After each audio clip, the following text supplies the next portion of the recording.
बंशीधर जी आप फिर बोलिए कुछ। हाँ बोलिए, क्या कहते हैं? मनीषा जी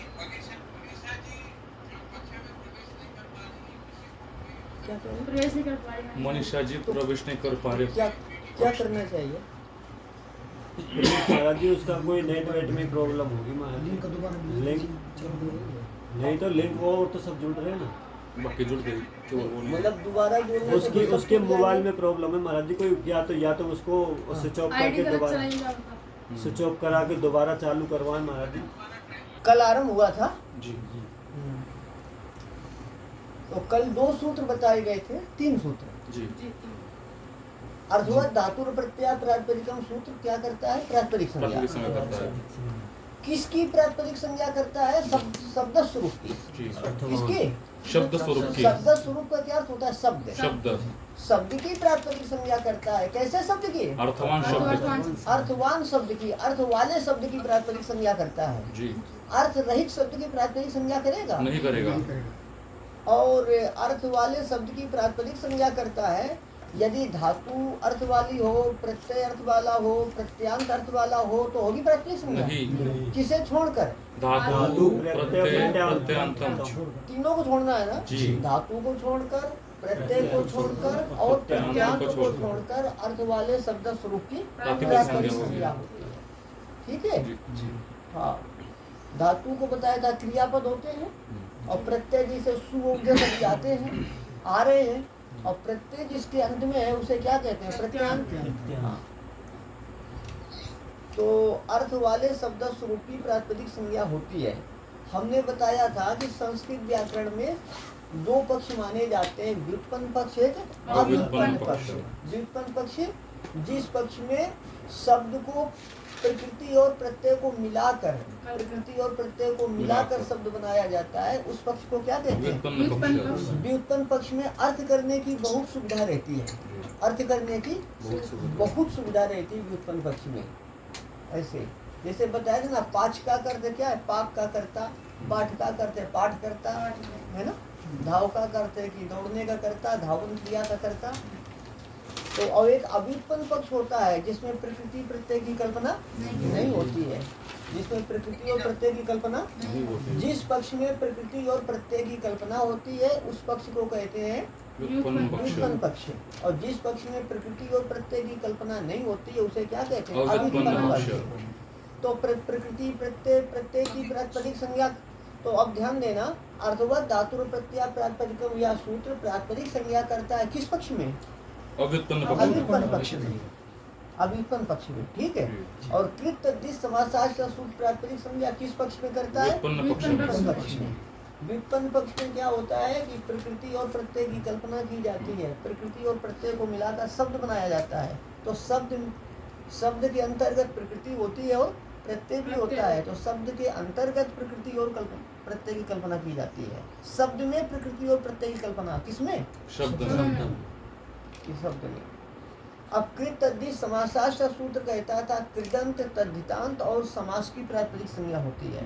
हमने बताया था कृत, जैसे यहाँ सुप आ रहा है ना प्रत्यय, सुप हो जाती है, सुप प्रत्यय है, ऐसे ही आगे कृत प्रत्यय आएंगे और तद्धित प्रत्यय आएंगे।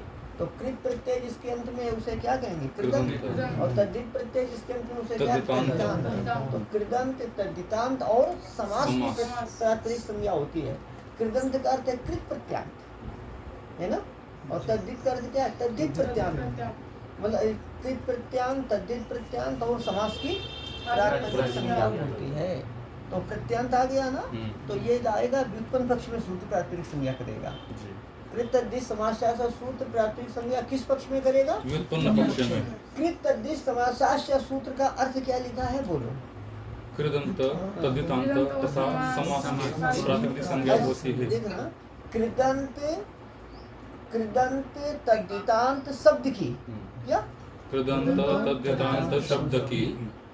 चलो कोई बात नहीं, उसके बिना भी चलेगा। कृदंत तद्धितांत और समास की प्रातिपदिक संज्ञा होती है। और ये भी अर्थ वाला शब्द स्वरूप होगा। कैसा होगा? अर्थवाला। ये भी होगा। चलिए, अब प्रातिपदिक संज्ञा की जाती है। प्रातिपदिक संज्ञा क्यों की जाती है? प्रातिपदिक संज्ञा का क्या प्रयोजन है ना, किस उद्देश्य से प्रातिपदिक संज्ञा की जाती है, तो अभी सब बताया जाएगा। इस सूत्र का उच्चारण हो गया था ना? जी क्या? सौ जस्मौ षष्ठाभ्याम बीस गेभ्याम व्यस नसीभ्याम व्यस नसो साम ज्यों सुख। तो अब इसमें देखिए, तो ये 7 विभक्तियां हैं। कितनी है? 7। और प्रत्येक विभक्ति में एक वचन, द्विवचन, बहुवचन है। 7 विभक्तियों को बोलो। प्रथमा विभक्ति, द्वितीया विभक्ति, तृतीया विभक्ति, चतुर्थी विभक्ति, पंचमी विभक्ति, षष्ठी विभक्ति, सप्तमी विभक्ति। और प्रत्येक विभक्ति में क्या होता है? एक वचन, द्विवचन और बहुवचन। तो 7 विभक्तियों में एक वचन, द्विवचन और बहुवचन होंगे तो कितना हो जाएगा? 21 हो जाएगा ना। तो ये 21 हो गए प्रत्यय। अब इन सूत्र को, इन सभी को सूत्र में मिला के लिख दिया है ना? तो वृत्ति देखिए, सु औ जस इति प्रथमा लिखा है ना? तो सूत्र में देखिए, ये हमने बताया था ना कल, इति प्रथमा, इति द्वितीया, इन सबको छोड़ करके देखना। सूत्र में देखिए, सु औ जस, सु औ, यहाँ कोई संधि हुई है? सु औ, हाँ जी। क्या? रुद्र चुप। सु औ, नहीं, ई कोई नहीं। हाँ हाँ, सुऔजस है ना, सौज, सुऔजस। फिर इसके आगे क्या है? अमौसस, अम आउट सस, अम आउट अमाउट, यहाँ तो कोई संधि नहीं है। और सस में क्या हुआ है? सस छोटी, सस छोटी है ना? हाँ, अच्छा। तो अब यहाँ देखना, तो ये सस, और देखिए आगे, सस के आगे क्या है? टाभ्याम भीस है ना? सस और टा है, तो बोलो क्या होगा यहाँ पर? सस, सस और टा। सस छोटी से तो तालप अच्छा हो गया। स्टूना से जो है ना। हाँ। जिन्होंने संधि पढ़ी है वो इस विषय पर ध्यान देंगे। यदि किसी ने संधि नहीं पढ़ी है तो वो चिंता नहीं करेगा। ठीक है? तो तो क्या हो गया? टाभ्याम भीस हो गया ना, नियम्याम भैंस भी हो गया, नसीभ्याम भैंस हो गया। अलग अलग इसको समझिए। नस ओस आम, नस ओस आम। कोई नया छात्र हो तो ऐसा देख लेगा, हम लिख रहे हैं, इसको साफ करना चाहिए पहले से। ये नस और क्या है? ओस, ओस और आम मिलाने की रीति में क्या हो जाएगा? नसोस, ये आ से मिलेगा ना, सा आ से मिलेगा, नसोस शाम हो जाएगा, है ना? और क्या है? नी ओ सुप, नी ओ सुप, यहाँ बताइए संधि इक्वल।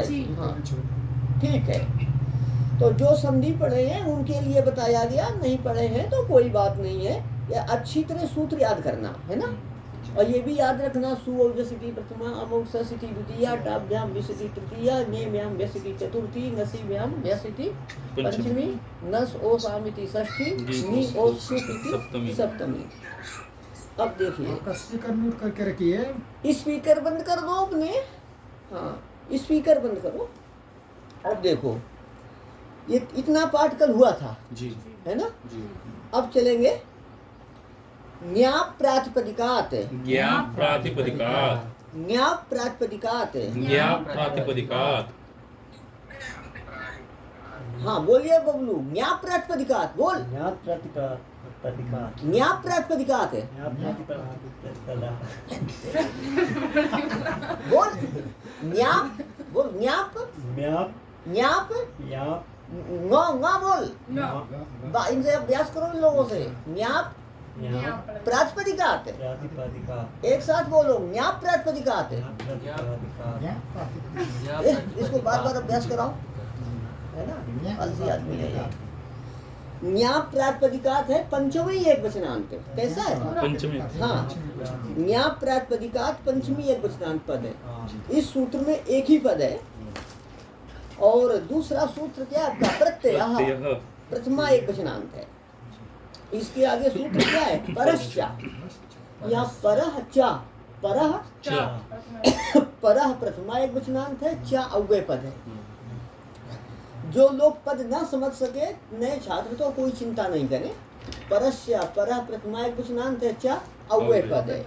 इस सूत्र में कितने पद हुए? 2।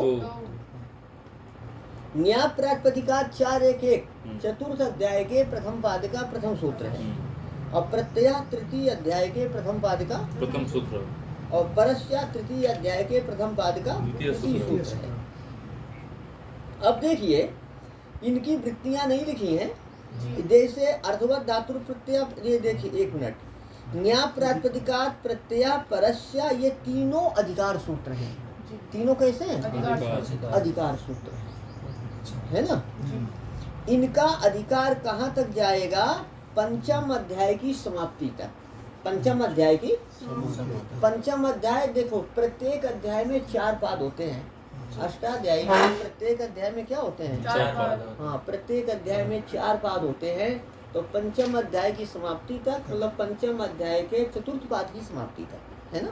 पंचम अध्याय के चतुर्थ पाद की समाप्ति पर्यंत 5-4 तक, पंचम अध्याय के चतुर्थ पाद तक इन तीनों सूत्रों का अधिकार है। इन तीनों सूत्रों का अधिकार है। अब देखिए, तो इत्याधिकृत लिखा है ना, थोड़ा लिखिए अर्थ। इन 3 सूत्रों का अधिकार करके लिख लीजिए, इन 3 सूत्रों का अधिकार करके, इन 3 सूत्रों का अधिकार करके 100 दशमौट सूत्र का अर्थ यह होता है। 100 दशमौट सूत्र आया ना अभी। इन 3 सूत्रों का अधिकार करके 100 दशमौट सूत्र का यह अर्थ होता है।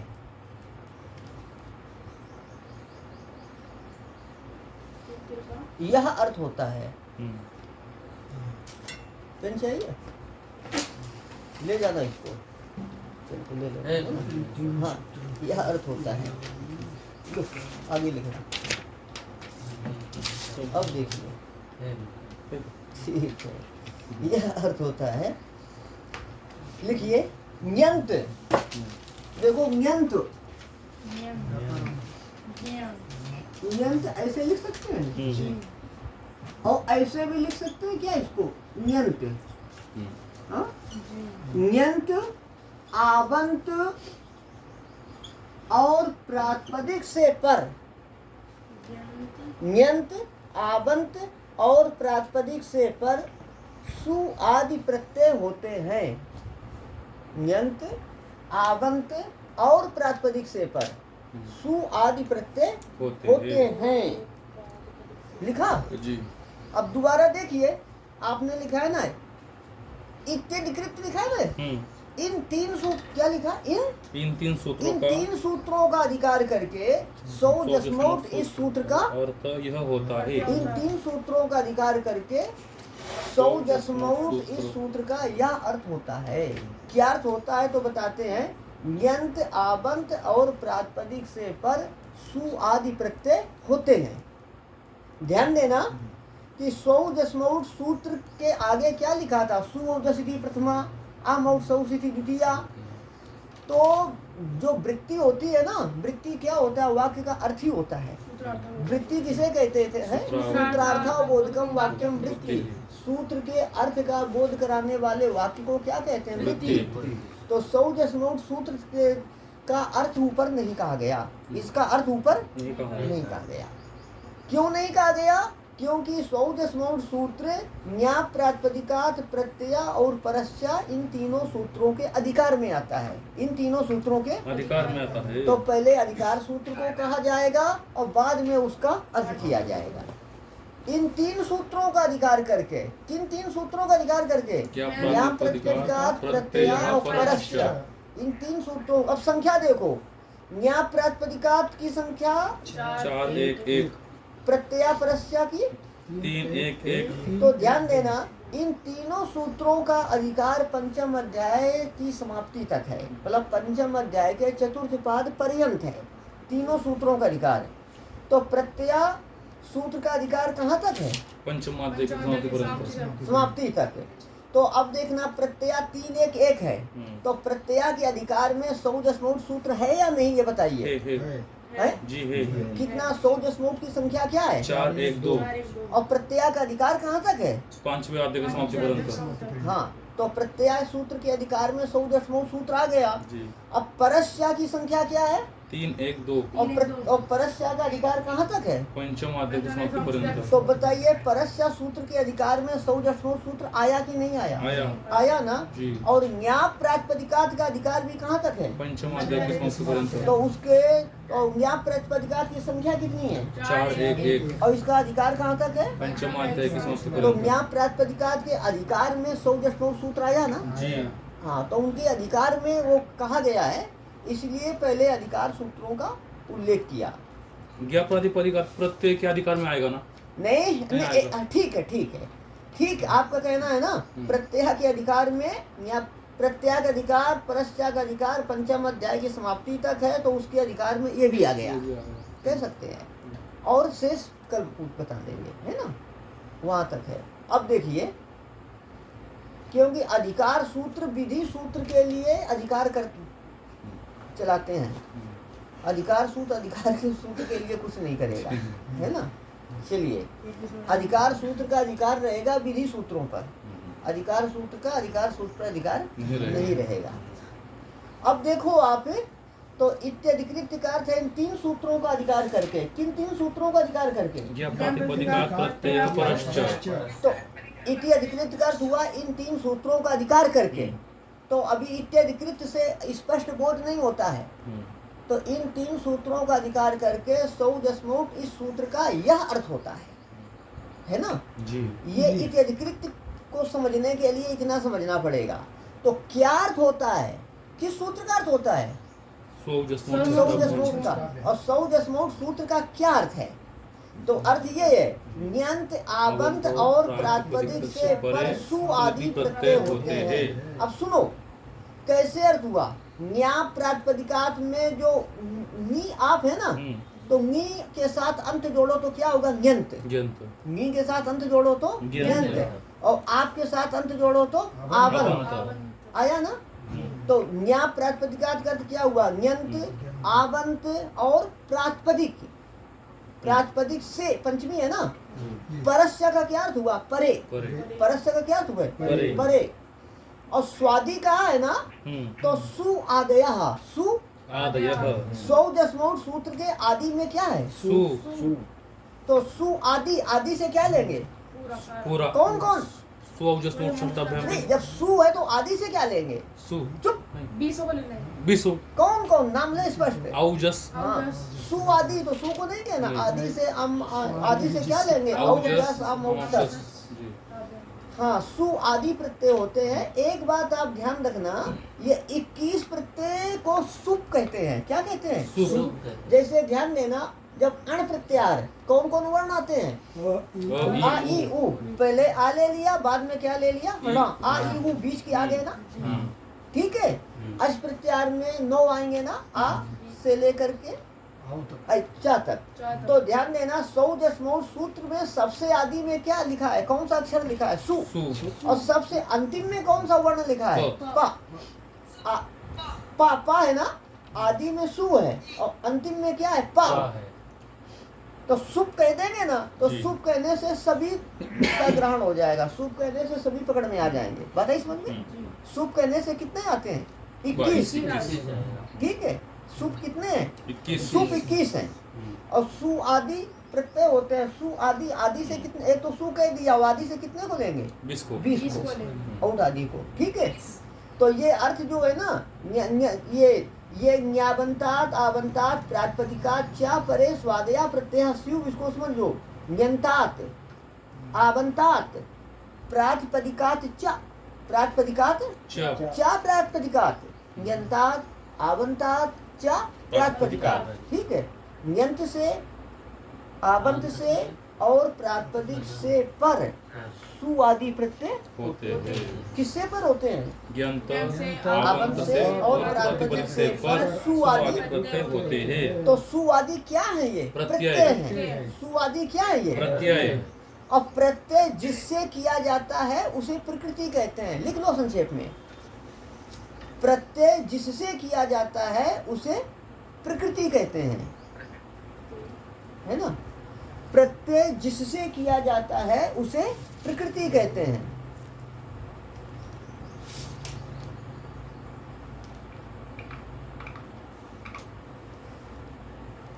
क्या लिखा आपने? प्रत्यय जिससे किया जाता है उसे प्रकृति कहते हैं। हाँ, प्रत्यय जिससे किया जाता है उसे प्रकृति कहते हैं। अब यहाँ ध्यान देना, न्याय प्रातिपदिकात है ना, न्यंत आबंत और प्रातिपदिक तीन आए ना, तो न्यंत आबंत और प्रातिपदिक ये तीन कहेंगे। तीन में से आप किसको समझे अभी तक? क्यों? प्रत्यय को।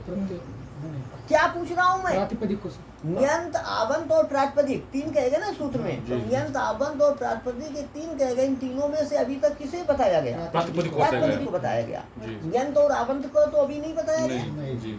तो ये बताइए सुवादी प्रत्यय किससे होंगे? प्रातिपदिक से होंगे। प्रातिपदिक से पर होंगे जी। सुवादी प्रत्यय किससे पर होंगे? प्रातिपदिक से पर होंगे। तो प्रत्यय जिससे किया जाता है उसे प्रकृति कहते हैं। तो सुवादी प्रत्यय किससे किया जाएंगे? प्रातिपदिक से। तो प्रकृति कौन हो जाएगा? प्रातिपदिक। प्रकृति कौन हो जाएगा? प्रातिपदिक। और व्यंत आबंत से प्रत्यय किए जाएंगे तो फिर प्रकृति कौन हो जाएगा? व्यंत आबंत। ठीक है जी। और लिखिए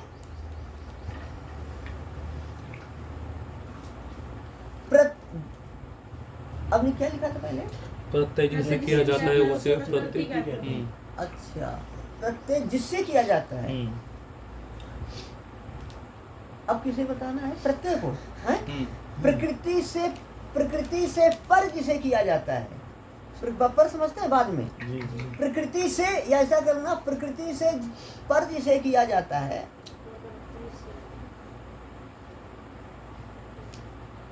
प्रकृति से पर जिसे किया जाता है उसे प्रत्यय कहते हैं।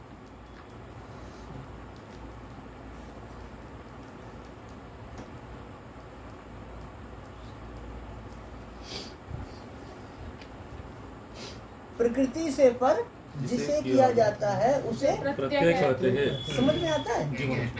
आता है ना? या ऐसा समझ लेना, यदि पर को छोड़कर बोले तो प्रकृति से जिसे किया जाता है, कोई समस्या नहीं ना।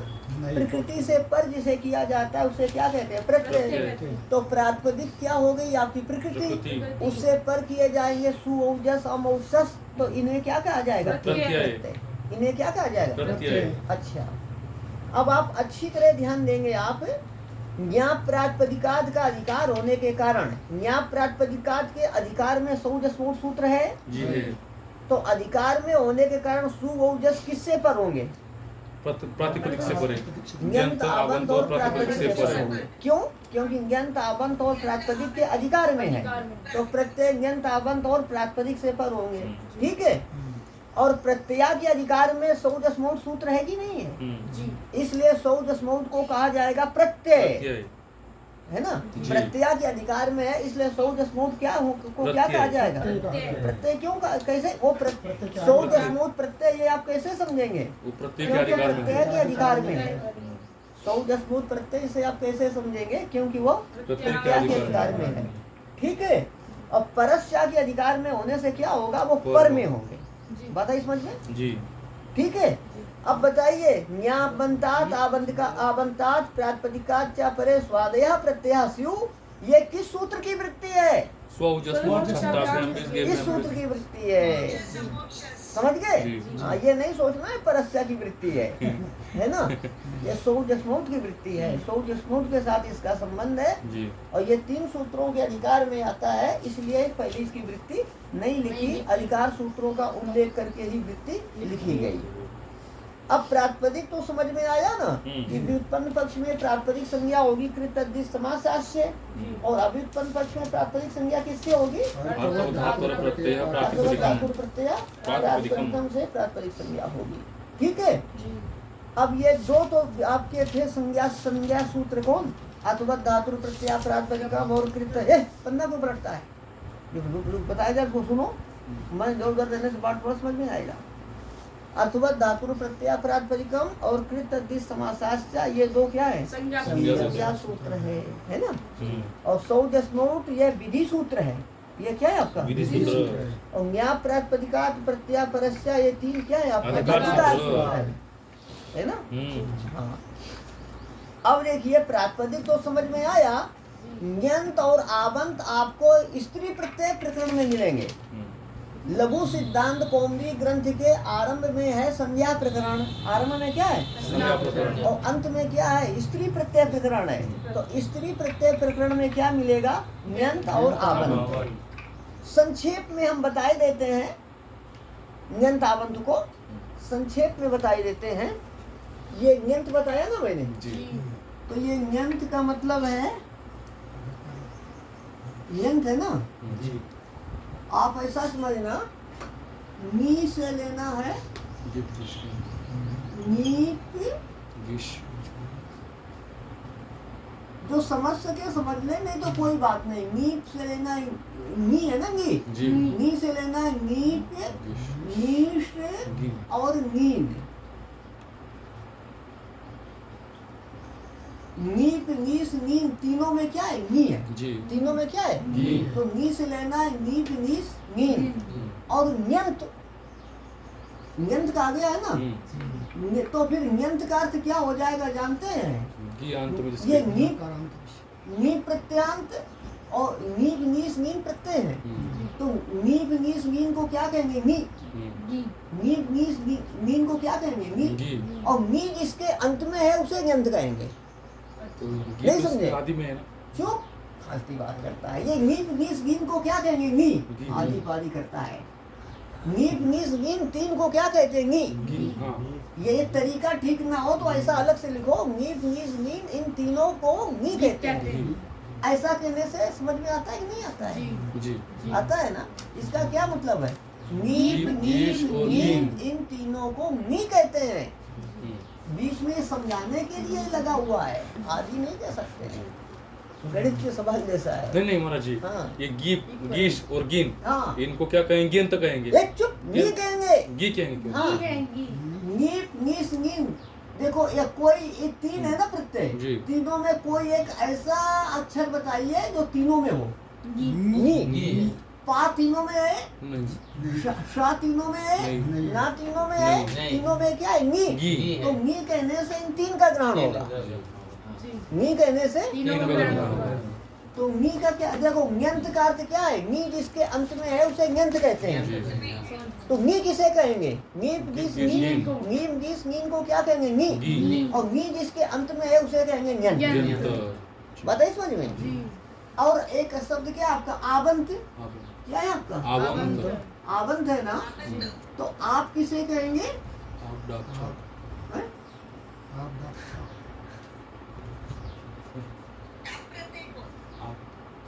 एक मिनट। आबंत किस? ये आबंत आप जिसके अंत में है उसे क्या कहते हैं? आबंत। तो आप समझो आप किसे कहेंगे? टाप, डाप, चाप। डाप भी होता है क्या? टाप होता है। डाप होता है ना। डाप भी शायद। देखो स्त्री प्रत्यय प्रकरण निकालिए। स्त्री प्रत्यय प्रकरण निकाल कर देखो प्रत्यय। ये मनीषा पढ़ा है? स्त्री प्रत्यय पढ़े मनीषा? हाँ तो पंडित जी क्या क्या बोलो? एक तो टाप, टाप, अच्छा हाँ टाप चाप। अब देखिए टाप, डाप, चाप यही है। अब देखना तो ये देखिए टाप और डाप और चाप है ना। अब देखना इसका टा निकाल लेंगे अलग, टा को निकालने पे क्या रहेगा? आप भाई टा आप, यही है ना जी। और ये क्या है आपका? डा आप। और ये क्या है? चा आप। अब टाप, डाप, चाप इन तीनों में कौन सा अक्षर लगा? कौन क्या लगा हुआ है तीनों में? आप लगा है ना। तीनों में आप लगा, इसलिए आप, इसलिए टाप, डाप, चाप इन तीनों को आप कहते हैं। टाप, डाप, चाप इन तीनों को क्या कहते हैं? आप। टाप, डाप, चाप इन तीनों को क्या कहते हैं? आप। और आप जिसके अंत में उसे कहेंगे आबंत। ये यदि समझ में ना आए तो कोई चिंता नहीं करना, ये स्त्री प्रत्यय प्रकरण में आएगा, यहाँ प्रातिपदिक को समझना है। और यदि ये समझ सको तो अच्छा है, बहुत बढ़िया है ना। अब देखिए, तो आप जिसके अंत में उसे आवंत कहेंगे, आप किसे कहते हैं? टाप डाप चाप को। नी जिसके अंत में उसे ङंत कहते हैं। नी क्या है आपका? ङीप गीस गिन लिखना है तो जल्दी लिखो, लिखिए ये। हाँ, फोटो भेज दो। टॉप हाँ।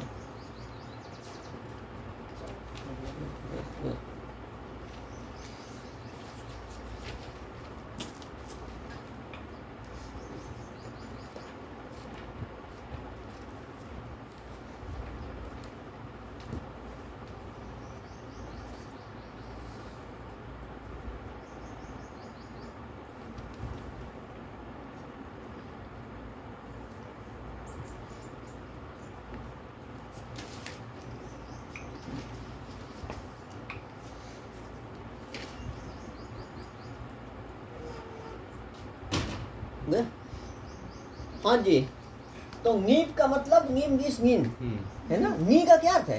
क्यों? क्योंकि इन तीनों में नी है जी। और नी जिसके अंत में उसे क्या कहेंगे? ज्ञंत। ज्ञंत। टाप डाप चाप, इन तीनों को आप क्यों कहते हैं? क्योंकि इन तीनों में आप है। और आप जिसके अंत में है उसे आवंत। आवंत। तो ये जो 21 प्रत्यय कहे गए हैं सु ओजस, ये किससे पर में होते हैं? ञंत, आवंत और प्रातिपदिक से पर। ञंतात, आवंतात, क्या प्रातिपदिकात। प्रातिपदिकात क्या? यहाँ क्या संधि हुई है? किस सूत्र से हुई है? ये स्तोर चुना। हाँ, और प्रक्रिया तो वही है। स्वादया में ये अपना इको इकर्ण हुआ है। ठीक है। अभी अब सुप किसे कहेंगे? सुओजस। सभी को, जी। सभी को कहेंगे ना। सूत्र है सुपह। सुपह। सुपह प्रथमा बहुवचनांत है। सुपह, सुपह सुपह। बोल बबलू। सुपह। हाँ? सुपा सुपह। सुपा हाँ, आप बार बार बोला करो, अभ्यास करो। और नहीं तो लाल मिर्ची 1 पाव रोज खाओ, अपने आप उच्चारण ठीक हो जाएगा तुम्हारा, वो खुल जाएगा। लाल मिर्ची से महाराज जी, हाँ, 1 पाव महाराज जी लाल मिर्ची तो हरी मिर्च भी नहीं खाई आज तक। तो अच्छी बात है, सात्विक बनेगी। अब सुपा है ना, सुपा जो है इसका अर्थ है सुप के 3 के त्रिक। सबके 3 सुप के क्या लिखा आपने? सुप के 3 के त्रिक। सुप के 3 के त्रिक। त्रिक क्रम से एक वचन, द्विवचन और बहुवचन संज्ञक होते हैं। क्या होगा? क्रम से एक वचन, द्विवचन और बहुवचन होते हैं। थोड़ा भूल सुधारिए। सुपा जो बना सूत्र है ना, जी। सुपा प्रथमा बहुवचन में बनता है और षष्ठी एक वचन में भी बनता है। सुपा रूप 2 जगह बनता है, बल्कि 3 जगह। प्रथमा बहुवचन, पंचमी एक वचन और षष्ठी एक वचन। अर्थ क्या निकला? सुप के, तो षष्ठी एक वचन का रूप है मानना। सुपा षष्ठी एक वचन। सुपा कैसा है? हाँ, क्योंकि सुप के ऐसा निकल रहा है। सुपा प्रथमा बहुवचन का नहीं मानकर कैसा मानेंगे? हाँ, तो सुपा षष्ठी एक वचनांत है। सुपा कैसा है? षष्ठी एक वचनांत। इसका अर्थ है सुप के 3 के त्रिक क्रम से एक वचन, द्विवचन, बहुवचन संज्ञक होते हैं। लिखा? जी। लिख लो, फिर बताते हैं। हो गया? जी। दूसरे शब्दों में क्या लिख लेंगे? वचन संज्ञक होते हैं। हाँ, एक वचन, द्विवचन, बहुवचन। एक वचन, द्विवचन और बहुवचन संज्ञक। ऐसा भी कर सकते हैं, एक वचन, द्विवचन, बहुवचन संज्ञक होते हैं। सुनिए, इस दूसरे शब्दों में क्या कहेंगे? सुप के 3 त्रिकों की क्रम से एक वचन, द्विवचन और बहुवचन संज्ञा होती है। सुप के 3 त्रिकों की क्रम से एक वचन, द्विवचन, बहुवचन संज्ञा होती है। सुप जानते हैं ना? सुप कितने? 21। तीर्ण का अर्थ है, सुपा का अर्थ है सुप के, तीर्ण का अर्थ है 3। वचनान है ना, 3 वचन, वचन का अर्थ है त्रिक। 3 के त्रिक। त्रिक समझना, 3 के जो तीन के समुदाय को कहते हैं त्रिक। तीन के समुदाय को कहते हैं त्रिक। तो सुओजस एक त्रिक हुआ, है ना? और इसमें कितने आ गए? 21 चुप, 7 फालतू आदमी। सुओजस एक त्रिक हुआ, इस त्रिक में कितने आए? 7 दिमाग खराब है तुम्हारा, 3 है ना? एक वचन तीन। दो वचन। जो है ना, क्या आपका सुओजस है ना, जी ये एक त्रिक हुआ, इसमें कितने आए? 3 आए। कौन कौन? सुओजस जस, तभी कहा जाता तीन तीन के त्रिक। त्रिक कितने का? तीन तीन तीन का। का। आम और सस ये दूसरा त्रिक है, इसमें कितने आए? कौन कौन? तीसरा त्रिक बोलिए, इसमें कौन कौन है? ताप और चतुर्थ त्रिक में कौन कौन ये है? भ्याम भ्यास और पंचम त्रिक में कौन है? गस भ्याम भ्यास और षष्ठ त्रिक में? गस ओस आम और सप्तम त्रिक में? गी ओस सुप। तो त्रिक में कितने आते हैं? 3 तीन। समझा? तो सुप के तीन तीन त्रिकों में वचनानि करते यहाँ त्रिक कर दिया, एक सा करते क्रम से, है ना? तो देखना सुप का जो पहला त्रिक बोलो, सुओजस उसमें क्रम से एक वचन, द्विवचन, बहुवचन संज्ञा। एक वचन संज्ञा किसकी? सुकी औ की। द्विवचन और जस की क्या संज्ञा होगी? बहुवचन संज्ञा। संज्ञा समझते हैं? जी। सु की एक वचन संज्ञा, अर्थात सु को एक वचन कहा जाएगा, है ना? औ की द्विवचन संज्ञा, अर्थात औ को द्विवचन द्विवचन कहा कहा जाएगा। जस की बहुवचन संज्ञा, अर्थात जस को बहुवचन बहुवचन कहा कहा जाएगा। जाएगा। ठीक है। जी और दूसरा त्रिक क्या है आपका? अम औषस तो इसमें अम की क्या संज्ञा है? एक वचन तो उसे क्या कहेंगे? एक वचन जैसे किसी का नाम कर दिया कृष्ण, किसी की संज्ञा हो गई कृष्ण, तो उसको क्या कहा जाएगा? कृष्ण। कृष्ण संज्ञा से ही बुलाया जाता है ना। तो तृतीय त्रिक क्या है? ताभ्याम भिस हाँ, तो इसमें बहुवचन संज्ञा किसकी है? भिस की एक वचन संज्ञा किसकी है? और द्विवचन संज्ञा? भ्याम हाँ, और चतुर्थ त्रिक बोलो। ये भ्याम भ्यास यहाँ पर द्वितीय त्रिक क्या है? भ्याम द्वितीय त्रिक की क्या संज्ञा होगी? द्विवचन और प्रथम त्रिक की? गे एक प्रथम त्रिक की संज्ञा। सुओजस चुप, एक वचन प्रथम त्रिक की संज्ञा क्या होगी? एक वचन अच्छा, एक ऐसा सुनो। हाँ, एक मिनट दोबारा सुनो, आप दोबारा समझने का प्रयास करो। हमने क्या बोला था? पंचम की षष्ठ, अभी क्या? चतुर्थ त्रिक में कौन कौन आए? गे भ्याम भ्यास दोबारा सुनो, हमसे बोलने में भी कभी गड़बड़ होता है। चतुर्थ त्रिक कौन है? गे भ्याम भ्यास चतुर्थ त्रिक में कौन कौन आए?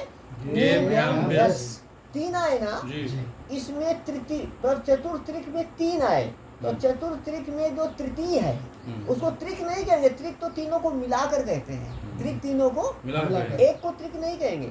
चतुर्थ त्रिक में जो आएंगे भ्याम भ्यस, तो चतुर्थ त्रिक में जो तीसरा आया है ना भ्यस, उसकी क्या संज्ञा होगी? बहुवचन संज्ञा और चतुर्थ त्रिक में जो प्रथम आया है कौन?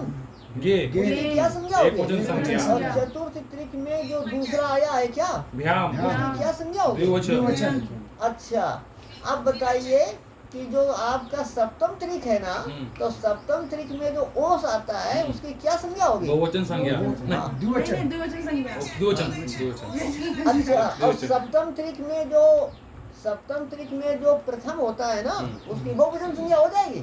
एक वचन हाँ, सप्तम त्रिक में प्रथम कौन है? उसकी क्या संज्ञा होगी? एक वचन। तो अच्छी तरह अभ्यास कर लो। एक वचन, द्विवचन, बहुवचन का अभ्यास कर लेते हैं। 7 त्रिक हो गए ना, जी। तो इसमें 21 प्रत्यय हुए। अब प्रत्यय समझ में आया? जी अच्छा, तो प्रातिपदिक से पर प्रत्यय होंगे तो प्रातिपदिक को कहा जाएगा प्रकृति। और प्रातिपदिक से पर में कौन होंगे? सुओजस। जी। तो सुओजस को क्या कहा जाएगा? प्रत्यय। हाँ। अभी सूत्र चल रहे हैं, फिर आपको रामः शब्द बताया जाएगा। रामः कैसे बना? ध्यान देना, व्याकरण पढ़ने वाले को रूप रटने नहीं पड़ते हैं। रामः रामौ रामः, रामम रामौ रामः, है ना? फिर घटः घटौ घटाः, घटम घटौ घटाः, ऐसे रटने नहीं पड़ेंगे, है ना? तो क्या है कि सूत्र समझ ले, सूत्र याद करेंगे, उसको समझ करके सभी, जैसे राम शब्द अकारांत है। राम के अंत में अकार है ना, अकारांत शब्द है। तो एक अकारांत शब्द समझ लेंगे तो सभी अकारांत शब्दों के रूप आप स्वयं बना लेंगे। कहाँ तक रटा जाएगा, हजारों अकारांत शब्द है ना, तो रटने की जरूरत नहीं है यहाँ पर। द्वे-कयोर द्विवचनैक वचने, द्वे-कयोर द्विवचनैक वचने, द्वे-कयोर द्विवचनैक वचने, द्वे-कयोर द्विवचनैक वचने। बोल बबलू। द्विकयोर द्विवचने क वचने, द्वे-कयोर द्विवचनैक वचने। द्विकयोर द्विवचने क वचने। और आप बोल बोल करके पाठ याद करो, बोल बोल कर अभ्यास करो। आपको बोलने का अभ्यास होना चाहिए। चलिए।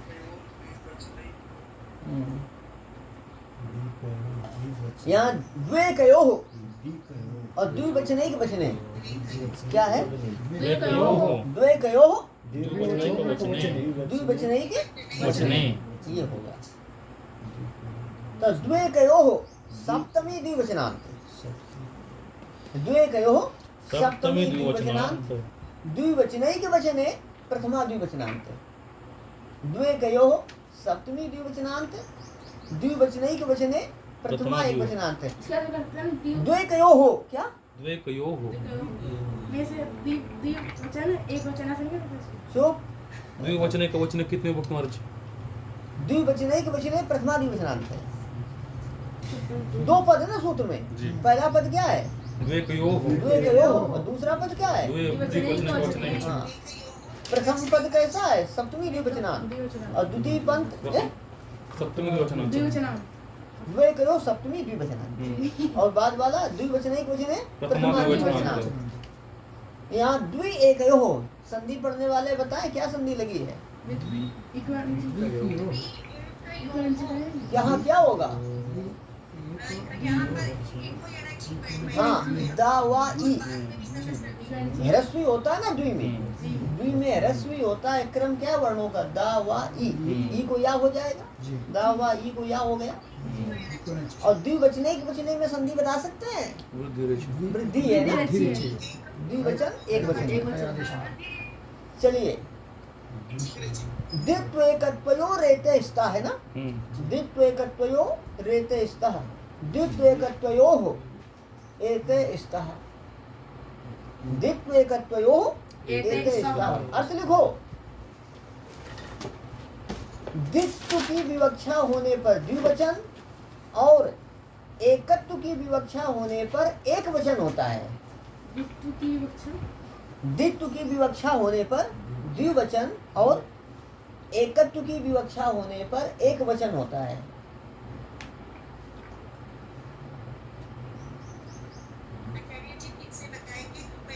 हाँ, द्वित्व की विवक्षा होने पर द्विवचन, द्वित्व की विवक्षा होने पर द्विवचन और एकत्व की विवक्षा होने पर एक वचन होता है। एकत्व की विवक्षा हो, द्वित्व की विवक्षा होने पर द्विवचन और एकत्व की विवक्षा होने पर एक वचन होता है। होते हैं। कर लो, क्यों हिंदी में चलेगा? होते हैं ठीक रहेगा। हैं? होते हैं। होते हैं ठीक बनेगा हिंदी में। क्यों? बहुवचन है। हाँ, द्वित्व की विवक्षा क्या लिखा आपने? होता है, होता है। द्वित्व की विवक्षा होने पर द्विवचन और एकत्व की विवक्षा होने पर एक वचन होते हैं। हिंदी में होते हैं करो। हिंदी में आज दो वचन होते हैं ना, केवल एक वचन बहुवचन। एक वचन बहुवचन, हाँ, द्विवचन नहीं होता है। मराठी में भी नहीं होगा।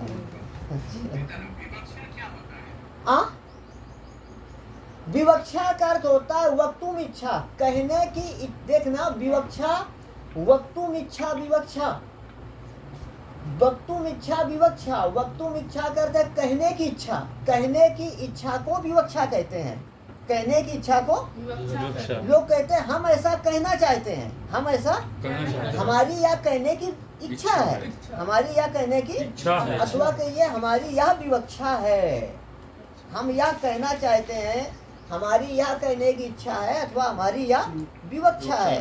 विवक्षा करते हैं वक्तुम इच्छा, बोलने की इच्छा, कहने की इच्छा, बोलने की इच्छा या कहने की इच्छा। द्वित्व की विवक्षा होने पर, मतलब द्वित्व को कहने की इच्छा होने पर द्विवचन, क्या द्वित्व को कहने की इच्छा होने पर द्विवचन, और एकत्व की विवक्षा होने पर मतलब एकत्व को कहने की इच्छा होने पर। विवक्षा होने पर मतलब एकत्व क्यों? कहने की इच्छा होने पर। विवक्षा का क्या अर्थ है? कहने की इच्छा, बोलने की इच्छा या कहने की इच्छा।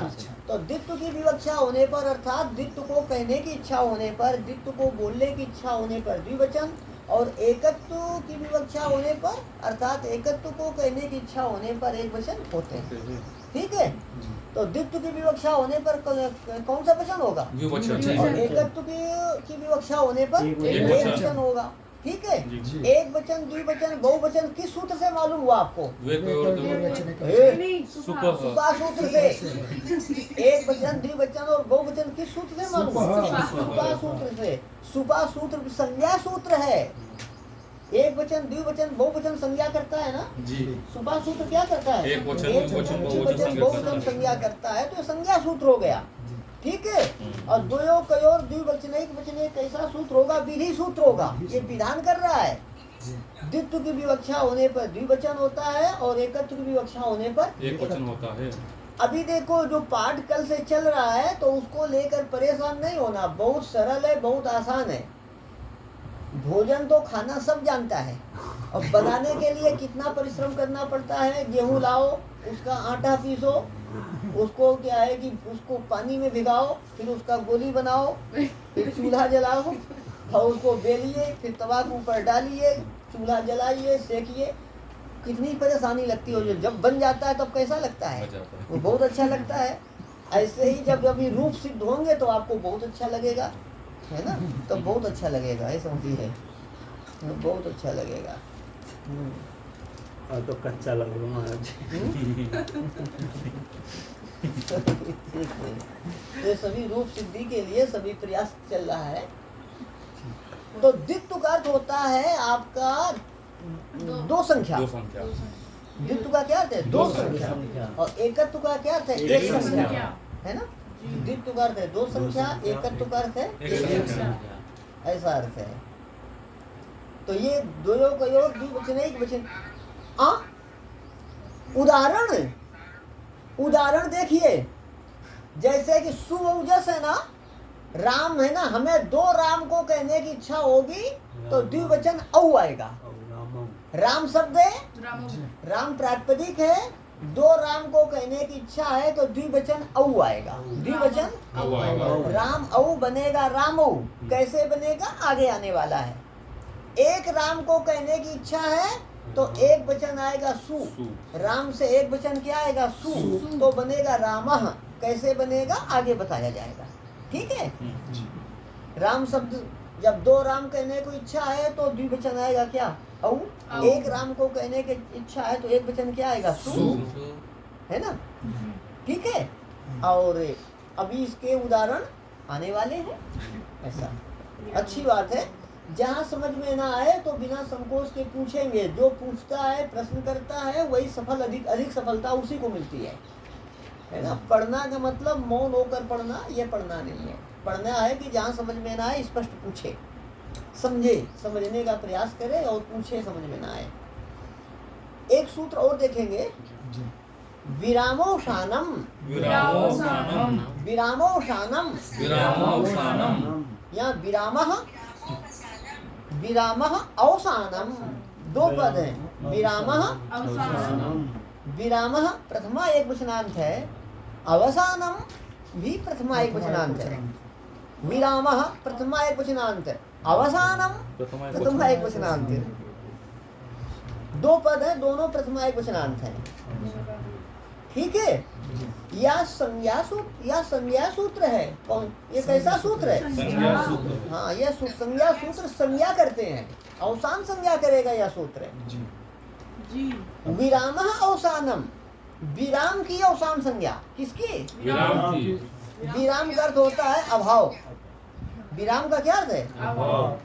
यह व्याकरण शास्त्र है। यह व्याकरण शास्त्र में वर्णों का विचार किया जाता, शब्दों का विचार किया जाता। वर्ण समझते हैं? आ ई उ री री, जो का खा गा, आ ई उ, यही सभी क्या वर्ण है।